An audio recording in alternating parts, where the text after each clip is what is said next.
नमस्कार प्यारे बच्चों, आज के वीडियो में आपका स्वागत है। जैसा कि आप जानते हैं, भूगोल विषय के अंतर्गत हम तापमान पाठ के विषय में जानकारी प्राप्त कर रहे हैं। इसके पहले वाले वीडियो में हमने एक कृति करके तापमान से संबंधित जानकारी प्राप्त की थी और कृति इस प्रकार की थी कि दो समान बर्तन में एक पानी समान मात्रा में पानी लेकर एक बर्तन को हम घर में रखे थे और दूसरे बर्तन को धूप में रखे थे। इस प्रकार की कृति थी और आज के वीडियो में हम उसी से संबंधित और एक कृति के माध्यम से हम तापमान से संबंधित जानकारी प्राप्त करेंगे। कृति ऐसी है कि आप लोगों ने अपने अपने घरों में उबलता हुआ पानी देखा होगा या गर्म करते हुए पानी को देखा होगा। जब पानी गर्म होने लगता है तब क्या होता है, धीरे धीरे उसमें से सनसनाहट की आवाज आती है और थोड़ा और वह गर्म होने पर ऐसा होता है कि नीचे का पानी, मतलब जिस बर्तन में पानी गर्म किया जाता है उस बर्तन के तल का पानी गर्म होने पर ऊपर की तरफ आता है और ऊपर का जो ठंडा पानी है वह नीचे तल की तरफ जाता है। इसका मतलब यह है कि पानी गर्म होने पर उस पानी में फैलाव आता है और इसके साथ ही साथ गर्म होने पर पानी में गति होती है।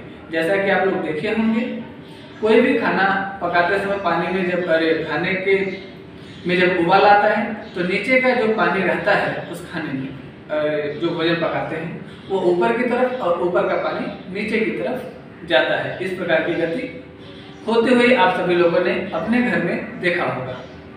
तो हम बात करते हैं, अब समुद्र की बात करते हैं। समुद्र का जल भी गर्म होता है। समुद्र का जल सूर्य से प्राप्त होने वाली उष्मा के माध्यम से गर्म होता है और इतना गर्म नहीं होता है कि उसमें उबलते हुए पानी की तरह गति हो। लेकिन जब समुद्र का जल गर्म होता है तो उस गर्म जल में क्षैतिज और समानांतर दिशा में गति होती है और साथ ही साथ ऊर्ध्व दिशा में भी गति होती है। क्षैतिज समानांतर दिशा मतलब इस तरह से जमीन के ऊपर, समानांतर दिशा में, ऊर्ध्व दिशा में मतलब समुद्र के सतह से ऊपर की तरफ। अब इसके पहले वाले वीडियो में पढ़े होंगे या पढ़े होंगे नहीं, आप पढ़े ही हैं कि जब धरातल का तापमान गर्म होता है तो उसमें से गर्मी निकलती है और गर्मी ऊपर के हवा को गर्म करते करते पूरे वायुमंडल को गर्म कर देती है। यह बात आप सभी लोग जान रहे हैं। ठीक उसी तरह से जब सूर्य की उष्मा से सागर का जल गर्म होता है तो उस सागर के जल में तापमान के माध्यम से क्षैतिज और समानांतर दिशा में गति होती है और साथ ही साथ ऊर्ध्व दिशा में मतलब ऊपर की दिशा में भी गति होती है। तो कुछ महत्वपूर्ण बातें हैं सागर से संबंधित यहाँ पे लिखी हुई है, सभी लोग ध्यान दीजिए, एक एक करके हम जानते हैं। सूर्य की उष्मा से सागर का जल गर्म होता है जिसके कारण ऊपर की ओर और क्षैतिज समानांतर धाराएं महासागरों में निर्माण होती हैं। सागर का जल गर्म होता है सूर्य की उष्मा से जिसके कारण सागर के जल में ऊपर की तरफ और क्षैतिज समानांतर दिशा में सागरीय धाराओं की निर्मित होती है या हम कह सकते हैं सागरीय धाराएं निर्माण होती हैं। दूसरी बात यह होती है, महासागर में सभी स्थानों पर तापमान एक समान नहीं पाया जाता है।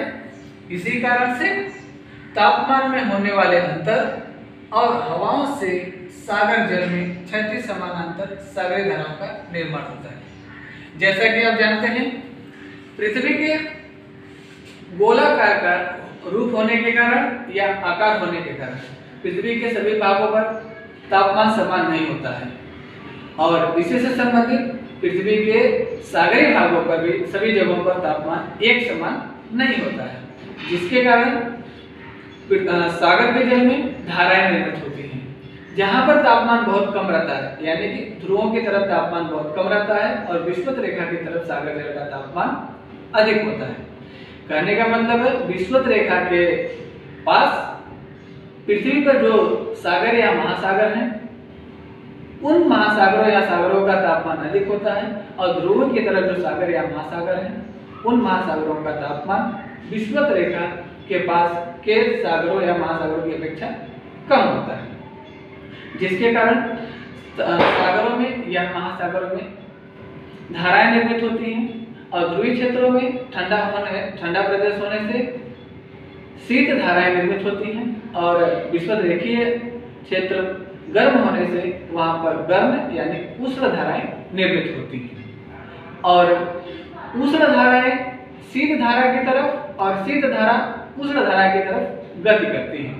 इस बात को हम ऐसे भी कह सकते हैं, विषुवत क्षेत्रीय प्रदेशों में निर्माण होने वाली धाराएं ध्रुवों की तरफ आगे बढ़ती हैं, और ध्रुवों की तरफ निर्माण होने वाली सागरीय धाराएं विषुवत रेखा की तरफ आगे बढ़ती हैं।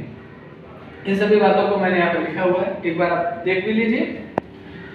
विषुवत रेखा के पास के क्षेत्रों में उष्ण यानी गर्म धाराएं और ध्रुवीय क्षेत्रों में शीत यानी ठंडी धाराएं निर्माण होती हैं। उष्ण धाराएं विषुवत रेखा से ध्रुवों की ओर और शीत धाराएं ध्रुवों की ओर से विषुवत रेखा की ओर बहती हैं। इसके आगे हम जानते हैं तापमान रेखाएं। ध्यान दीजिए, मानचित्र में समान तापमान वाले स्थानों को जोड़ने से जो रेखाएं तैयार होती हैं उसे हम समताप रेखा कहते हैं। इसी से संबंधित भी इसी परिभाषा से संबंधित और भी परिभाषाएं निर्माण होती हैं। यह जो परिभाषा है आपको अच्छे से याद करना है कि समताप रेखा किसे कहते हैं। इसके फायदे मैं आपको बताना चाहूंगा कि यदि आप एक परिभाषा याद करते हैं, इससे संबंधित आप कई परिभाषाएं अपने आप लिख सकते हैं। जैसे हमने कहा अभी कि समताप रेखा किसे कहते हैं, तो इसका उत्तर है मानचित्र में समान तापमान वाले स्थानों को जोड़ने से जो रेखा तैयार होती है उसे समताप रेखा कहते हैं। इसी तरह यदि आपसे कोई प्रश्न पूछता है कि समवर्षा रेखा किसे कहते हैं, इसका भी उत्तर होगा मानचित्र में समान वर्षा वाले स्थानों को जोड़ने से जो रेखाएं तैयार होती हैं उसे समवर्षा रेखा कहते हैं। इसी तरह से और भी प्रश्न बनते हैं, जैसे कि सम वायुदाब रेखा किसे कहते हैं, और भी प्रश्न बनते हैं।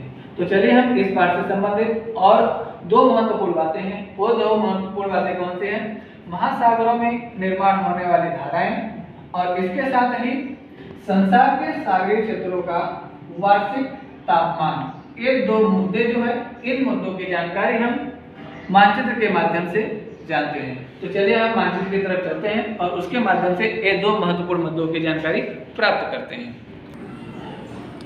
प्यारे बच्चों ध्यान दीजिए, यह संसार का मानचित्र है और इस मानचित्र पर महासागर और महाद्वीप दर्शाए हुए हैं और साथ ही साथ महासागरीय क्षेत्रों में निर्माण होने वाली उष्ण और शीत धाराओं को भी दर्शाया गया है।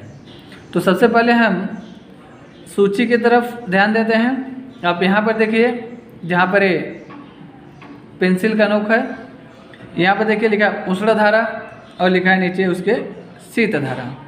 जो उष्ण धाराएं हैं उन उष्ण धाराओं को लाल रंग से बने तीर के द्वारा दर्शाया गया है और साथ ही साथ जो शीत धाराएं हैं उनको नीले रंग से के बने तीर के द्वारा दिखाया गया है।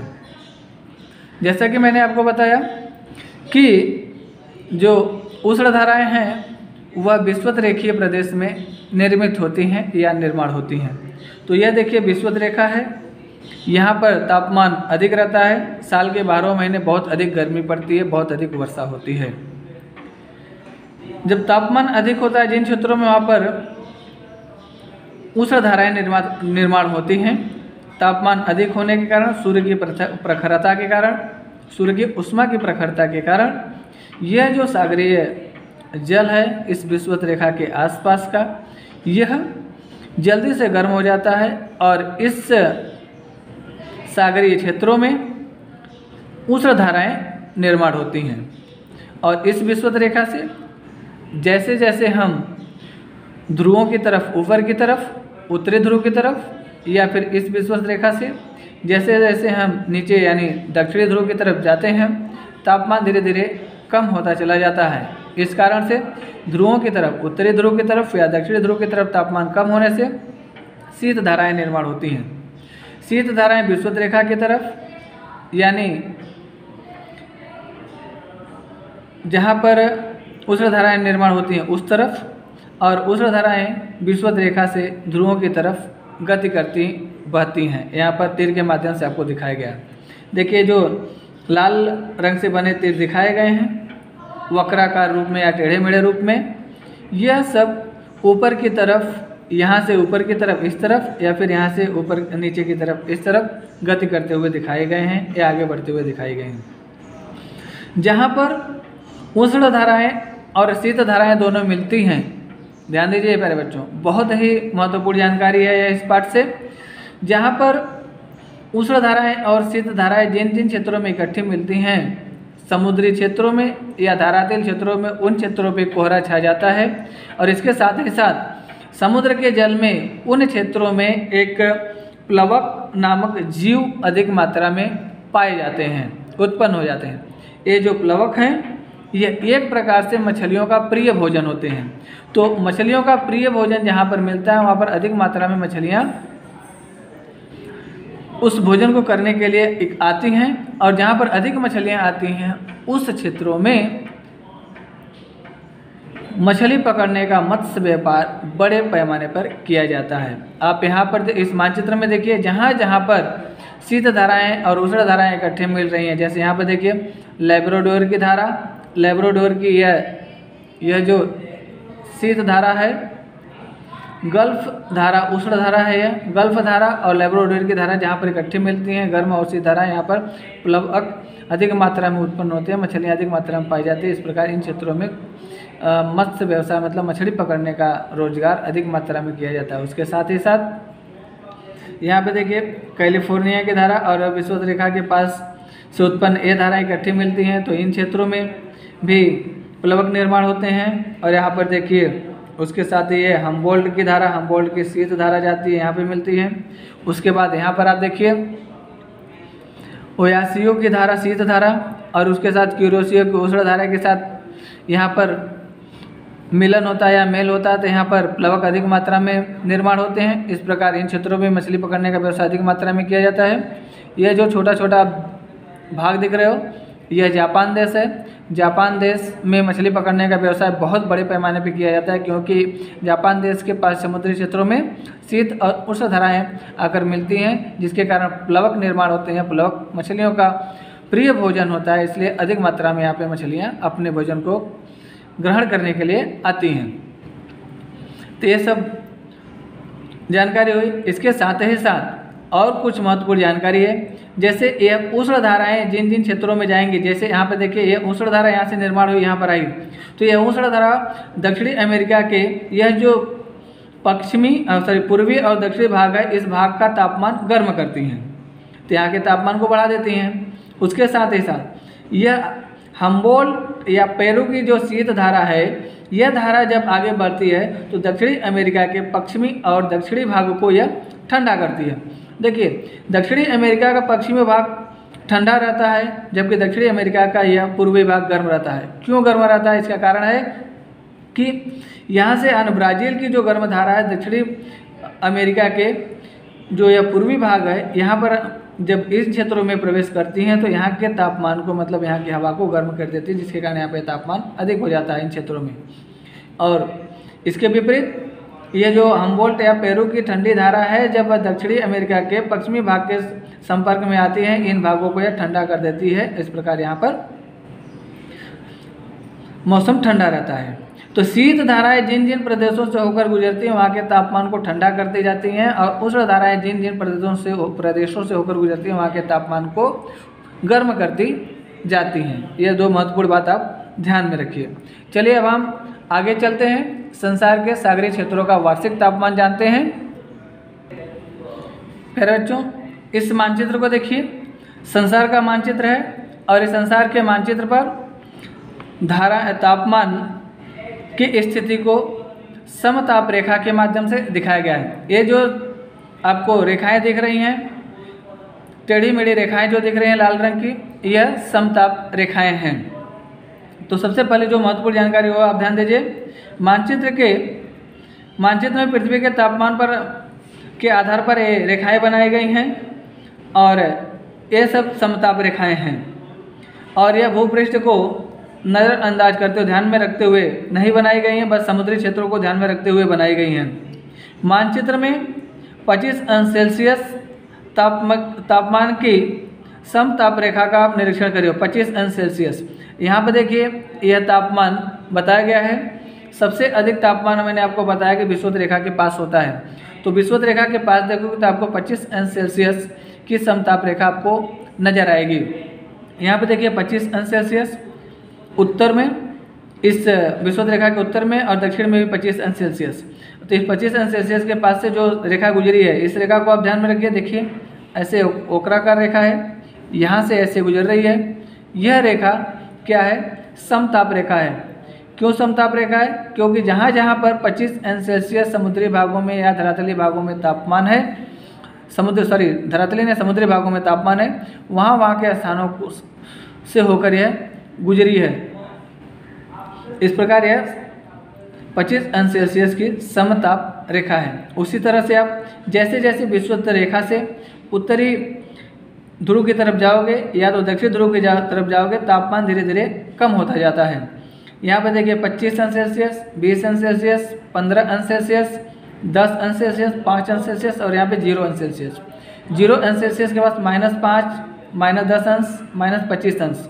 उसी तरह से उत्तरी गोलार्ध में भी है और ये सारी चीज़ें हैं। अब ध्यान दीजिए, आप ध्यान देने वाली बात यह है कि यह जो आप रेखाएं देख रहे हो, यहाँ से मतलब विषुवत रेखा के से उत्तरी गोलार्ध में रेखाएं यह ज़्यादा टेढ़ी मेढ़ी हैं, आप देखिए। और इसकी अपेक्षा दक्षिणी गोलार्ध में जो समताप रेखाएं हैं, वह समताप रेखाएं कम वक्राकार यानी कम टेढ़ी मेढ़ी हैं। जहाँ जहाँ से ये रेखाएं गुजरी है, समझ लीजिए यहाँ पर 10 अंश सेल्सियस की ये रेखा है, तो जहाँ जहाँ से रेखा गुजरी है इन क्षेत्रों में तापमान 10 अंश सेल्सियस ही है। और इसके साथ ही साथ यह जो भाग है, उत्तरी भाग और यह दक्षिणी भाग, क्यों रेखाएं यहाँ पर टेढ़ी मेढ़ी हैं, क्यों रेखाएं यहाँ पर सीधी हैं? इसका एक ही कारण है कि जो धरातलीय क्षेत्र है, यहाँ पर तापमान समुद्र के किनारे कम ज़्यादा होता है और समुद्री भागों में तापमान लगभग कुछ दूर तक या बहुत दूर तक समान रहता है। इसका कारण आपको बताया गया इस पाठ से संबंधित जो पहला वीडियो है उसमें आपको बताया गया है। समुद्र के पास सम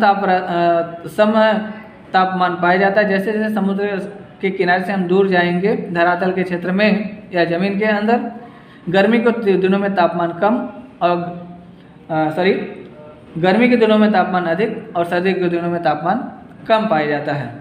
धरातलीय क्षेत्र होने के कारण यहाँ पे तापमान की जो समताप रेखाएं हैं वक्राकार यानी टेढ़ी मेढ़ी हैं, और इधर यहाँ पर इन क्षेत्रों में धरातलीय क्षेत्र कम और समुद्री क्षेत्र अधिक होने के कारण दक्षिणी गोलार्ध में जो समताप रेखाएं हैं वह अपेक्षाकृत सीधी हैं। यह महत्वपूर्ण जानकारी है और हम आगे चलते हैं, इससे संबंधित इस पाठ से संबंधित और महत्वपूर्ण जानकारी प्राप्त करते हैं। प्यारे बच्चों, इस चित्र को देखिए। यह सामान्य ताप मापक का चित्र है, यानी हम कह सकते हैं सामान्य ताप मापी है। हवा का तापमान मापने के लिए इस तापमापी का इस्तेमाल किया जाता है। तापमान मापने के लिए अलग अलग प्रकार के और भी तापमापी का इस्तेमाल किया जाता है। तापमापी में पारा अथवा एल्कोहल का इस्तेमाल किया जाता है। पारे का हिमांक बिंदु 39 अंश सेल्सियस तथा एल्कोहल का हिमांक बिंदु -30 अंश सेल्सियस होता है। फिर से एक बार ध्यान दीजिए, पारे का हिमांक बिंदु -39 अंश सेल्सियस तथा एल्कोहल का हिमांक बिंदु -130 अंश सेल्सियस होता है। ये दोनों द्रव तापमान के परिवर्तन के कारण संवेदनशील होते हैं, अतः इन द्रव्यों की सहायता से तापमान का पता आसानी से लगाया जा सकता है। इसलिए तापमापी में एल्कोहल और पारे का इस्तेमाल किया जाता है। पारा एक धातु है जो कि तरल अवस्था में होता है। हवा का तापमान अंश सेल्सियस में मापा जाता है और इसके साथ ही साथ तापमान मापने के लिए अंश सेल्सियस और फ़ारेनहाइट इकाई का इस्तेमाल किया जाता है। यदि आपसे कोई प्रश्न पूछता है कि तापमान किस इकाई में मापते हैं, तो आपका उत्तर होगा तापमान अंश सेल्सियस या फ़ारेनहाइट इकाई में मापते हैं। तापमान में देखिए कहाँ किस जगह पर तापमान कितना है, यदि आप यह तापमापी ले जाकर उस स्थान पर रख दोगे तो वहाँ का तापमान कितना है, यह पारा जो है गर्मी से फैलकर जितना तापमान रहता है उस नंबर पर आकर रुक जाता है। यहाँ पर देखिए इस तरफ की जो यूनिट दी गई है, जो इकाइयाँ हैं, यह अंश सेल्सियस है। इसको अंश सेल्सियस ये इकाई है।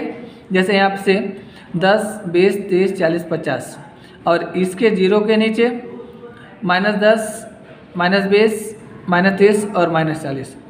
और इस तापमापी पर जो इस तरफ निशान बनाए गए हैं वो अंश फ़ारेनहाइट के निशान है। जैसे आप अब स्केल देखते हो, स्केल पर दोनों तरफ निशान होते हैं, इंच के निशान होते हैं और एक तरफ सेंटीमीटर के निशान होते हैं। तो सेंटीमीटर के निशान में भी उसके बीच बीच में छोटे छोटे जो रहते हैं भाग रहते हैं और मिलीमीटर के निशान रहते हैं। तो स्केल की सहायता से आप लंबाई को, दूरी को आप अपने बुक पर सेंटीमीटर, मिलीमीटर या फिर इंच में खींच सकते हो। उसी तरह से तापमान को हम अंश सेल्सियस या फ़ारेनहाइट दोनों इकाइयों में नाप सकते हैं, आप माप सकते हैं। यह जो आपको दिख रही है भाग, यह कांच की एक नली होती है जिसमें अल्कोहल के साथ में पारा होता है। गर्मी से जो फैलता है, जितनी अधिक गर्मी रहती है वहाँ पर आके रुक जाता है, तो बताते हैं कि हाँ यहाँ का इस जगह का तापमान इतना है। इसके साथ ही एक कांच की नली है और ये तापमान मापक पट्टी है। ये जो ये फ़ारेनहाइट और ये अंश सेल्सियस की है। और ये पारा है लाल रंग का जो दिख रहा है वो पारा अथवा एल्कोहल है। और ये एक टीने की पट्टी होती है जिस पर यूनिट या इकाई लिखा गया होता है। इस सहारे के लिए रहती है ताकि नली, ये जो कांच की नली है, टूटे ना। और इसके साथ ही साथ इस पट्टी का इस्तेमाल ये अंश सेल्सियस और फ़ारेनहाइट इकाई लिखने के इस्तेमाल के लिए भी लगाया जाता है। तो इस पाठ से संबंधित जो कुल महत्वपूर्ण जानकारी प्राप्त किए, ध्यान रखिए आप समताप रेखाएं किसे कहते हैं वो आप याद कर लोगे। तापमान को किस यंत्र द्वारा मापते हैं, आपका उत्तर होगा तापमान को तापमापी द्वारा मापते हैं। यदि प्रश्न आता है कि तापमान को किस इकाई में मापते हैं, तो आपका उत्तर होगा तापमान को अंश सेल्सियस अथवा फ़ारेनहाइट इकाई में मापते हैं। यहाँ पे देखिए इसको पढ़ेंगे अंश सेल्सियस और इसको पढ़ेंगे अंश फ़ारेनहाइट। यहाँ पे लिखा गया, आप ध्यान दीजिए। यह प्रश्न बहुत ही एग्जाम में पूछा जाता है, तापमान को किस इकाई में मापते हैं, यह प्रश्न। और इसके साथ ही समताप रेखा किसे कहते हैं। ये दो महत्वपूर्ण 1 नंबर के प्रश्न हैं इस पाठ से संबंधित। और प्यारे बच्चों, बस इसके साथ ही यह तापमान अध्याय समाप्त होता है। तो प्यारे बच्चों, आज के इस वीडियो के माध्यम से हमने तापमान पाठ के अंतर्गत इन महत्वपूर्ण मुद्दों के बारे में जानकारी प्राप्त की। उष्मा का वहन एवं ऊर्ध्व प्रवाह, महासागरों में निर्माण होने वाली धाराएं, समताप रेखाएं और इसके साथ ही साथ संसार के सागरीय क्षेत्रों का वार्षिक तापमान, इन महत्वपूर्ण मुद्दों के बारे में हमने आज के वीडियो से जानकारी प्राप्त की। आप इस वीडियो को ध्यानपूर्वक देखिए और बताए गए इन मुद्दों को समझने की कोशिश करिए, आपको अवश्य ही समझ में आएगा। तो आज के वीडियो में बस इतना ही। नमस्कार।